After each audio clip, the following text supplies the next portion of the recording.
Good morning, everyone. I'm PL Narada, Assistant Professor, and today I will teach you personification.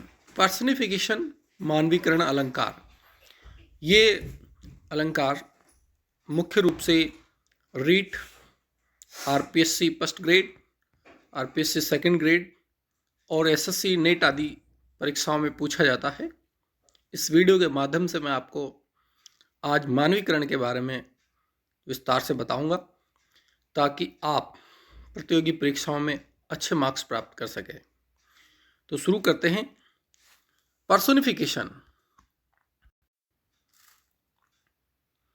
Personification अर्थात मानवीकरण। Person, इसमें ये जो word है इसमें पर्सन है। पर्सन का मतलब होता है व्यक्ति, मानव। जब कभी किसी निर्जीव वस्तु को मानव जैसी एक्टिविटीज करता हुआ बताता है तो वो पर्सनिफिकेशन कहलाता है। यानी ऐसी निर्जीव वस्तुएं जो मानव के जैसे एक्शन करे, मानव जैसे एक्शन जैसे हंसना, दौड़ना, खेलना, कूदना, ये मानवीय क्रियाएं हैं। अगर निर्जीव वस्तुएं ऐसा कार्य करने लगे तो फिर वहां पर पर्सनिफिकेशन अलंकार का प्रयोग होगा। Personification is the kind of metaphor in which you describe an inanimate object, abstract thing, or non-human animal in human terms. देखिए यहाँ पे बताया गया है personification is a kind of metaphor. Personification एक तरह से मेटाफर होता है इन विच यू डिस्क्राइब, जिसमें आप वर्णन करते हैं इनएनिमेट ऑब्जेक्ट। एनिमेट का मतलब होता है सजीव और इनएनिमेट का मतलब होता है निर्जीव। यानी निर्जीव वस्तुओं का ऐसा वर्णन किया जाता है, या एब्स्ट्रैक्ट थिंग, या फिर एब्स्ट्रैक्ट यानी जो चीज़ एब्स्ट्रैक्ट है, अस्पष्ट है, ऐसी चीज़ों का वर्णन किया जाता है, यानी जिसका भाव होता है। और नॉन ह्यूमन एनिमल, या फिर जो नॉन ह्यूमन है या जिनको हम एनिमल कह सकते हैं, वो है, उनका इस तरह से वर्णन किया जाता है ह्यूमन टर्म्स, मनुष्य के जैसा। तो वहां पर पर्सनिफिकेशन होता है। It is used to create more interesting and engaging scene और कैरेक्टर्स। पर्सनिफिकेशन का प्रयोग क्यों किया जाता है?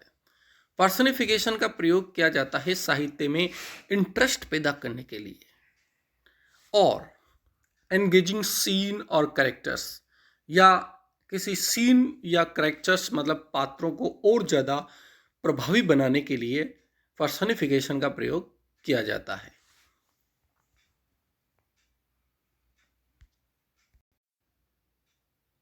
देखिए, sometimes the sun smiles, the wind whispers to the trees and shadows of the leaves dance in the wind. यहां पे तीन बातें बताई गई है। सन स्माइल्स, सूर्य मुस्कुराता है। मुस्कुराने का काम मनुष्य का है, सूर्य का नहीं। लेकिन जब सूर्य बहुत ज्यादा तेज धूप हमें दे रहा हो तो ऐसा लगता है जैसे कि सूर्य जो है मुस्कुरा रहा है। द वाइंड विस्पर, हवाएं जो है फुसफुसाहट करती है। टू द ट्रीज, पेड़ों से जब हवाएं चलती है और उन हवाओं से जो आवाज आती है हल्की हल्की सी, उसको कभी फुसफुसाहट के रूप में देखता है। फुसफुसाहट करने का कार्य औरतों का है। यहां पर हवा की उस गतिविधि को मानव जैसी गतिविधि बताया है। And the shadows of the leaves dance in the wind, जब हवाएं चलती है तो पेड़ों की जो पत्तियां हैं वो हिलती रहती है। ऐसा लगता है जैसे कि वो डांस कर रही हो। डांस करने का कार्य मनुष्य का है। तो इन सारे गतिविधियों के माध्यम से जब कवि किसी कविता में वर्णन करता है तो वहां पे मानवीकरण अलंकार होता है। Although literally the sun can not smile, हम जानते हैं कि सूर्य मुस्कुरा नहीं सकता। The leaves can not dance without legs, पत्तियां पैरों के बिना डांस नहीं कर सकती। डांस के लिए पैर होना जरूरी है। And wind can not whisper, हवाएं विस्पर नहीं कर सकती। But it does not have a mouth, because it does not have a mouth, whisper करने का कार्य मुंह से होता है, हवाओं के मुंह नहीं होता। लेकिन we apply human characteristic and create these metaphors to describe a scene. हम इन चीजों का वर्णन निर्जीव वस्तुओं पे करते हैं, यानी जो मनुष्य की जो एक्टिविटीज है, मनुष्य के जो क्रियाकलाप है, उनका वर्णन हम निर्जीव वस्तुओं पे करते हैं, तो वहां पे पर्सनिफिकेशन अलंकार होता है। When we talk about non-human things as if they were human, we personify them. जब हम बात करते हैं नॉन ह्यूमन थिंग्स के बारे में और उनको ऐसे बताते हैं जैसे वो ह्यूमन जैसी एक्टिविटीज कर रही हों, तो इस अलंकार को हम पर्सनिफाई अलंकार कहते हैं। अब यहाँ पे कुछ उदाहरण देखिए, एग्जाम्पल्स ऑफ पर्सनिफिकेशन। पर्सनिफिकेशन के उदाहरण देखिए। Personification is a very common in both literature and everybody speech. पहली बात तो यह है कि पर्सनिफिकेशन का प्रयोग कहाँ किया जा सकता है। पर्सनिफिकेशन का प्रयोग साहित्य में भी किया जा सकता है और एवरीबडी स्पीच, एवरीडेज स्पीच, हम जो बोलचाल की भाषा में, जो डेली रोजमर्रा की जो भाषा है, उसमें भी हम पर्सनिफिकेशन का प्रयोग कर सकते हैं। Here are few common examples of personification. यहां पे मैं आपको कुछ पर्सनिफिकेशन के उदाहरण दे रहा हूं। एग्जाम्पल नंबर 1 देखिए। Science fiction novel were his constant companions. Science fiction novels were his constant companions. यहां पे देखिए, साइंस फिक्शन जो नावल है, वो नावल मतलब उपन्यास, साइंस फिक्शन नॉवेल्स जो हैं वो उसके साथी हैं, और कंस्टेंट कंपेनियंस मतलब उसके निरंतर साथ रहने वाले हैं। ओनली, अब यहां पे आप इसको समझिए, ओनली ए पर्सन और animal can literally be companion, books are just object. सिर्फ एक जानवर या एक इंसान ही साथी हो सकता है। जैसे कोई कुत्ता है वो साथी हो सकता है, बिल्ली है वो साथी हो सकती है, कोई इंसान है वो साथी हो सकता है। कंपेनियन मतलब साथी हो सकते हैं। बुक्स आर जस्ट ऑब्जेक्ट, किताबें तो सिर्फ ऑब्जेक्ट है।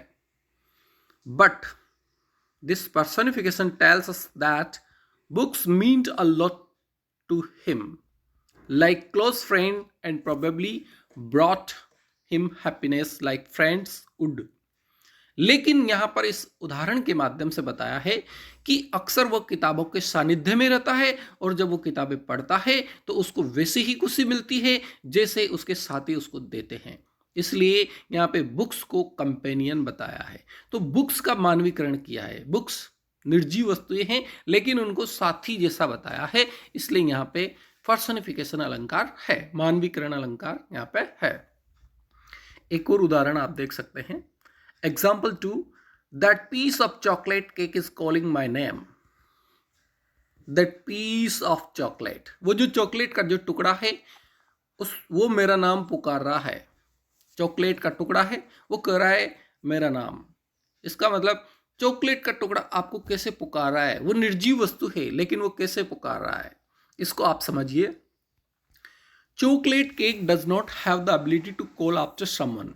चॉकलेट का टुकड़ा किसी को बुला नहीं सकता, उसके अंदर बुलाने की क्षमता नहीं है, क्योंकि बुलाने की क्षमता सिर्फ वो व्यक्ति रख सकता है जो जिसके पास मुंह हो, जो बोल सकता हो। But this cliche uses personification to express the feelings of desire and hunger। लेकिन यहां पर ये जो शब्द है, ये जो क्लिच है, ऐसा शब्द जो हमारा प्रभाव हमें प्रभावित करता है, वो ये है कि मुझे भूख लग रही है, feeling of desire and hunger, इच्छा हो रही है खाने की। तो उसको कवि ने इस अंदाज में कहा है, we say that whatever object we desire is calling our name। हम ये कह सकते हैं कि जिस चीज की हमें इच्छा हो रही है वो हमें पुकार रहा है। कॉलिंग अवर नेम यानी वो हमें पुकार रहा है, ये हम यहाँ पे कह सकते हैं। Putting a character's feeling into the object around him or her is very common technique in literature. ये साहित्य की बहुत कॉमन टेक्निक है और साहित्य में इसका जमकर प्रयोग हुआ है। यहां पर मैं आपको बताना चाहता हूं the importance of using personification. Personification का प्रयोग क्यों किया जाता है। साहित्य में पर्सोनिफिकेशन का प्रयोग क्यों किया जाता है? अभी हमने दो उदाहरणों के माध्यम से सीखा कि पर्सोनिफिकेशन क्या होता है, लेकिन पर्सोनिफिकेशन का प्रयोग क्यों किया जाता है साहित्य में, यह समझना हमारे लिए बहुत आवश्यक है। Personification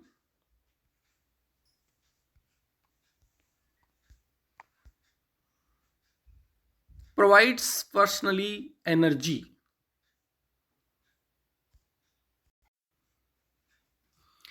Personification provides personality, energy, will and emotions to otherwise lifeless scenes. Personification हमें पर्सनालिटी देता है, एनर्जी देता है, विल देता है, इच्छा शक्ति, एंड इमोशंस और भावनाएं देता है to an otherwise lifeless scene. यानी जो लाइफलेस सीन है, जो निर्जीव वस्तु हैं, उनके अंदर भी वो एनर्जी क्रिएट कर देता है। जैसे पत्तियां डांस कर रही है, पत्तियां निर्जीव चीज है, लेकिन पर्सोनिफिकेशन के माध्यम से हमें वो एनर्जी से भरी हुई लगती है। फॉर एग्जाम्पल यहाँ पे हम समझते हैं the sun rose is a little description. Sun उदय होता है, सूर्य उदय होता है, यह साहित्यिक डिस्क्रिप्शन है। A more interesting description could B